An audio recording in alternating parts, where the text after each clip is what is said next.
I just want to say a few things, very short. When the CFJCT, my amazing team, discussed hosting this first inaugural Bluhm Legal Clinic Lawyering and Race event on gun possession, someone in the team said, it's too complex a topic to hold over a lunchtime event, which is what we normally do.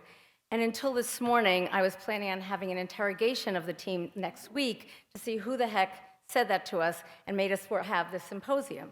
But now, next week, when we have our staff meeting, I'm going to offer that person, her, it's a her, of course, because we're all women, my endearing thanks and gratitude. And also, I want to thank everyone because this was an amazing day, is what I think. And I want to offer my thanks to everyone who helped organize this amazing symposium, and particularly for the panelists who are still here, thank you very much, and for the panelists who spoke all day. Because this was an incredibly rich and thought-provoking conversation, I hope you all agree with me, about this very urgent and critically important topic that is really vexing our whole city and our state right now. It's a complicated and multi-layered and emotional topic. I cannot summarize all that we've heard today for all of you, but I know we can do better, as you all have said, and we must do better. And what I have left here today is I have left with this feeling is enough. Everyone knows me says I curse all the time. Enough is enough. And what I mean by that is, and if you heard what they've said today, enough of the historical and communal abandonment of certain communities, enough of the structural racism that underlies the criminal legal system, enough of our over-reliance on police and incarceration as the solution based on the false notion that it keeps us safer, enough of calling for a balanced policy solutions when we allocate billions of dollars to police and a paltry amount to social services. Enough of too many guns and too little investment and reliance on the strength of our communities. Enough of blaming the youth who carry guns because they are scared, because they are traumatized, because they have no adults who are protecting them. If you agree with me that it is enough, and now is the time for us all to stand up and say enough is enough, I invite you all to join the Illinois Blueprint for Peace. Yeah, we just made that up, and I want you to join us because it needs to happen, right? We must show up, right?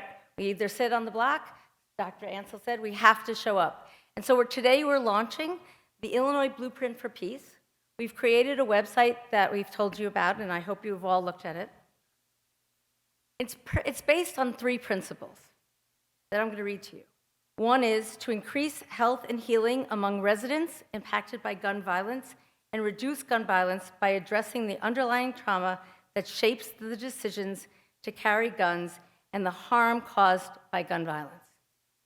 Second, to decrease racist and carceral responses to gun violence, including by advocating for alternatives to prosecution for gun possession cases. And third, intervene in the institutional abandonment and divestment of communities of color that is the root of intercommunal violence by increasing community resources and supporting community-led alternative conflict initiatives. It is those 3 principles that is the basis of, and we call it the Illinois Blueprint for Peace, because it is not just a Chicago problem. And I am tired of everyone saying it is just a Chicago problem. It has to be our whole state coming together.